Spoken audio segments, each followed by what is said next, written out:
Assalamualaikum warahmatullahi wabarakatuh. Waalaikumsalam warahmatullahi wabarakatuh.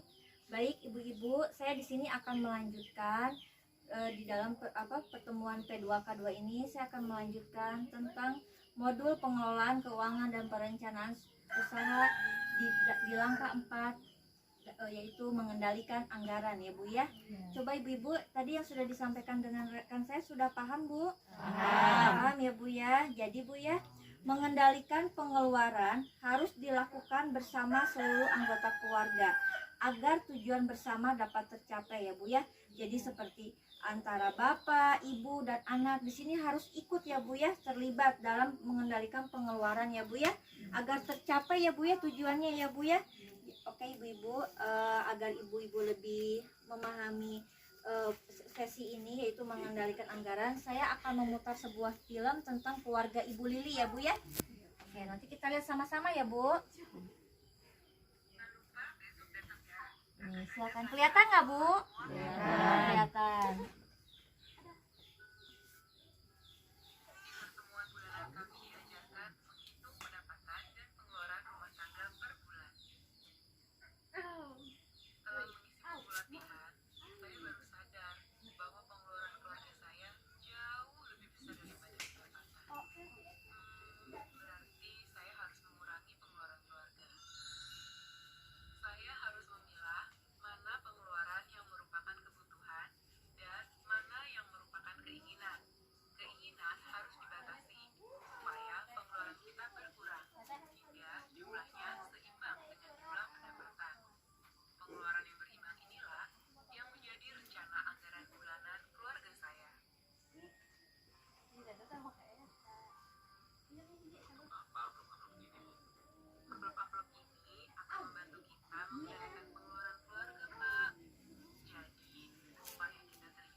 Sudah selesai ya Bu ya?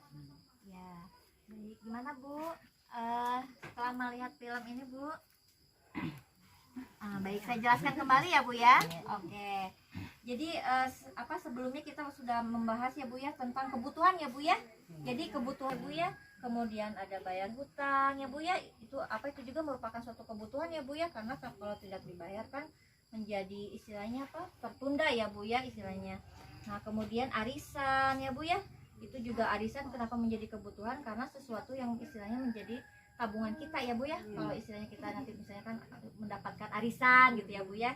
Kemudian makanan dan susu itu udah jelas ya Bu ya, kebutuhan hidup ya Bu ya istilahnya, dan si kecil ya Bu ya susu. Kemudian alat mandi dan cuci dan tabungan itu kebutuhan ya Bu ya. Nah, tadi ibu-ibu sudah lihat kan di videonya ya Bu ya. Ada namanya Bu untuk mengendalikan pengeluaran berdasarkan anggaran yang telah dibuat Bu agar tetap berimbang ya Bu ya dengan pendapatan itu. Di sesi ini ada dua cara Bu. Pertama itu tadi sistem amplop ya Bu ya. Ya. Nah, sistem amplop ini tadi jadi ada 6 ya Bu ya kebutuhan tadi ya Bu ya. Nah, jadi ini amplopnya ada 6. Jadi kita buat sistem amplop ini kita buat ada 6 ya Bu ya amplopnya itu. Pertama listrik ya Bu ya. Tadi kan bayar hutang, kemudian ada arisan ya Bu ya. Kemudian ada makanan dan minum susu buat si kecil ya Bu ya. Kemudian perlengkapan mandi dan cuci, kemudian tabungan ya Bu ya. Nah, ini namanya sistem amplop Bu. Jadi sistem amplop ini Bu, ketika kita sudah mendapatkan pendapatan per bulan ya Bu ya. Jadi memang kita harus mengelompokkan ya Bu ya untuk uang-uangnya tuh, maksudnya jadi kayak untuk bayar listrik Ibu misalnya per bulannya contohnya misalnya 25.000 gitu ya Bu, kita masukkan ke sini Bu. Jadi uang yang untuk bayar listrik ini memang digunakan untuk bayar listrik ya Bu ya, tidak boleh digunakan untuk apapun gitu ya Bu. Jadi sudah ada pos-posnya ya Bu ya, amplop masing-masing. Ini untuk ini ya Bu ya, ini jelas ya Bu ya. Karena apa, kalau ini istilahnya biar ya istilahnya menjadi cepat selesai gitu ya Bu ya, cepat lunas ya Bu ya. Jadi kita harus anggarkan ya Bu ya untuk bayar hutang ini. Jadi ada amplopnya ya Bu ya. Kemudian arisan, ibu-ibu di sini suka ikut arisan nggak Bu? Suka ya, alhamdulillah bagus tuh Bu arisan itu. Jadi hitung-hitung kita menabung ya Bu ya. Nah untuk arisan kita masukkan ke amplop sini ya Bu ya. Tujuannya agar kita istilahnya tidak mengganggu. Jadi pembayaran uang arisan itu sudah ada anggarannya Bu, udah ada amplopnya. Jadi tidak mengganggu uang yang lain gitu ya Bu ya. Nah kita masukkan amplop ini uangnya ke dalam amplop arisan. Kemudian ini untuk masak Bu, dan beli susu si kecil, masak sehari-hari ya Bu ya. Istilahnya selama 1 bulan kita anggarin misalnya sehari berapa kali sebulan, kita uangnya masukkan ke sini ya Bu ya.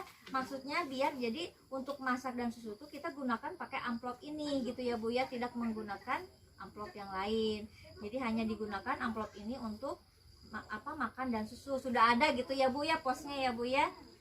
Sudah ada amplopnya. Kemudian amplop yang selanjutnya adalah perlengkapan mandi ya Bu ya, kita masukkan juga ke sini uangnya. Nah jadi supaya ada anggarannya gitu ya Bu ya, supaya ada pos-posnya ya Bu ya.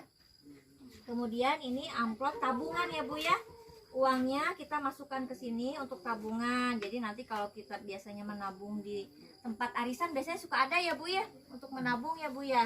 Atau misalnya kita ke bank ya Bu ya, nih kita sudah ada amplopnya di Bu, udah ada istilahnya posnya, masukin ke sini, menyisihkan gitu ya Bu ya dari setiap uang pemasukan kita tiap bulan untuk tabungan. Nah tadi itu untuk sistem amplop ya Bu ya. Jadi memasukkan uang pendapatan ke dalam amplop sesuai dengan jenis dan jumlah pengeluaran yang telah dianggarkan tadi ya Bu ya. Tadi seperti misalnya bayar listrik berapa gitu ya Bu ya, masukkan ke amplop-amplop tadi. Nah itu yang sistem pertama ya Bu ya. Sistem apa Bu tadi namanya?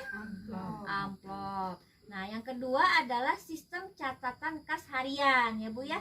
Untuk sistem catatan kas harian ini mencatat seluruh pendapatan dan pengeluaran setiap hari. Kemudian Bu, kita harus juga mengecek saldonya secara berkala atau harian dan mingguan, agar bisa istilahnya bisa ketahuan ya Bu ya, antara pendapatan dan pengeluaran kita ini seimbang nggak nih gitu di hari ini atau di minggu ini gitu ya Bu. Jadi ketahuan kalau kita suka mengecek ya Bu ya, istilahnya itu fungsinya sistem catatan kas harian. Dan nanti untuk yang sistem kedua ini akan dilanjutkan oleh lebih jelas ya Bu ya, lebih detail oleh rekan saya Bu untuk selanjutnya. Baik Ibu, mungkin untuk pertemuan hari ini dari saya cukup sekian Bu. Insya Allah semoga nanti kita bisa bertemu lagi ya Bu ya. Untuk selanjutnya akan dilanjutkan oleh rekan saya Bapak Herman Supandi. Saya ucapkan terima kasih atas perhatiannya dan kedatangannya. Mohon maaf ya Bu ya apabila ada kata-kata saya yang kurang berkenan. Assalamualaikum warahmatullahi wabarakatuh.